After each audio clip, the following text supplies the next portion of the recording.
Knowing how to shoot a basketball correctly is the most important skill you need to master in order to play the game. Using the right form helps you score more points, so take the time to learn how to shoot before you hit the court. There are three parts on how to shoot a ball in basketball. First part, using the right stance and grip. Face the basket and place your feet shoulder width apart. Position the ball in your shoot pocket. Grip the ball correctly. The second part is taking the shot. Push the ball upward with your shooting hand. Move the ball in a smooth motion from your shot pocket to eye level before launching it. Walang magsalita.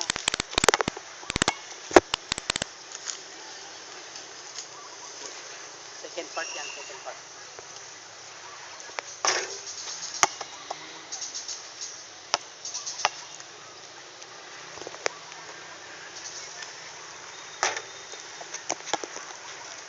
Diyak nabasa deh juga, strengthen your knee.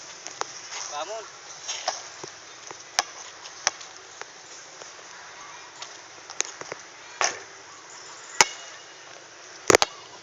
And the last part is perfecting your technique. Develop muscle memory.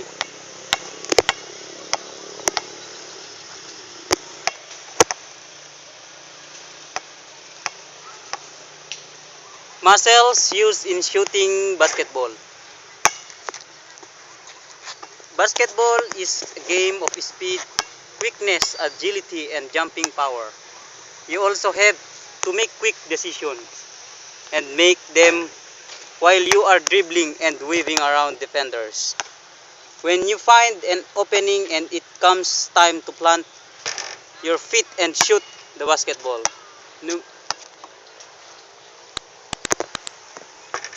numerous muscles are being used.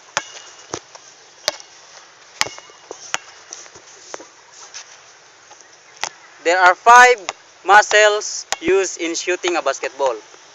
First, triceps. The triceps are the large muscle located on the back of your upper arms. Their anatomical function is to extend the elbow. This action would be seen when your arms goes from a bent to a straight position during your shot. The second muscle is shoulders. Every time your upper arms get elevated, your shoulder muscles are being used. While shooting a ball, the shoulder muscles on your shooting arm are being moved heavily, recruited than the muscles on your non-shooting arm. This is because the humerus, the large bone in your upper arm, is being elevated higher. The trapezius and the deltoid are the anatomically names.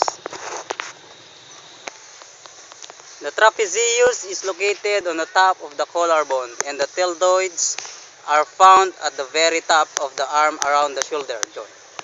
The third muscle used in shooting a basketball is the forearm muscles.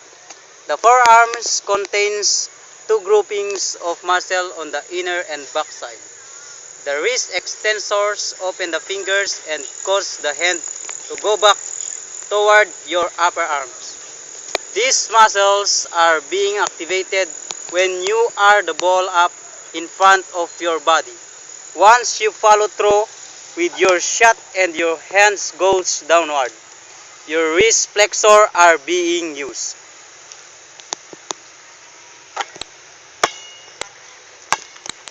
The 4 muscles used in shooting a basketball is biceps.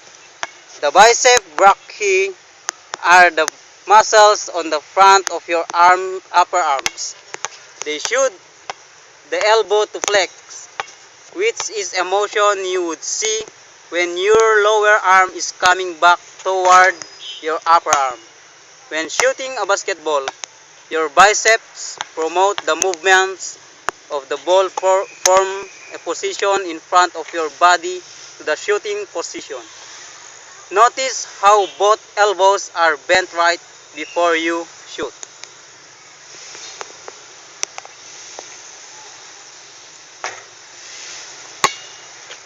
And the last muscles used in shooting a basketball is the pecs. The pectoralis major and minor are the muscles in your chest.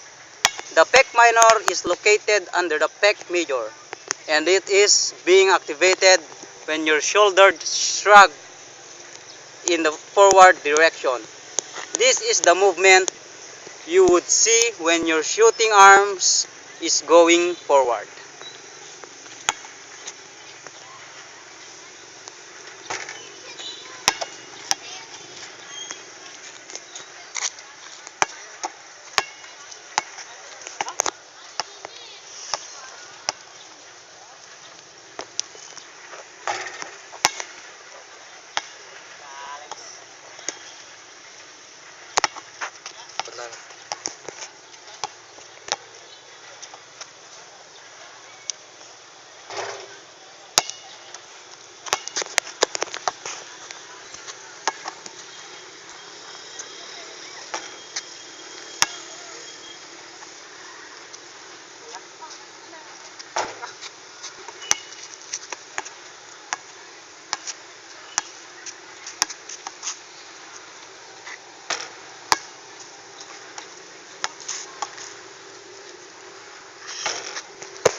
Hi, I am Nicanor Gabarwan. This is Mr. Jefferson Antonio, Mr. Jude Narag, and our cameraman is no other than Mr. Machas Guzman.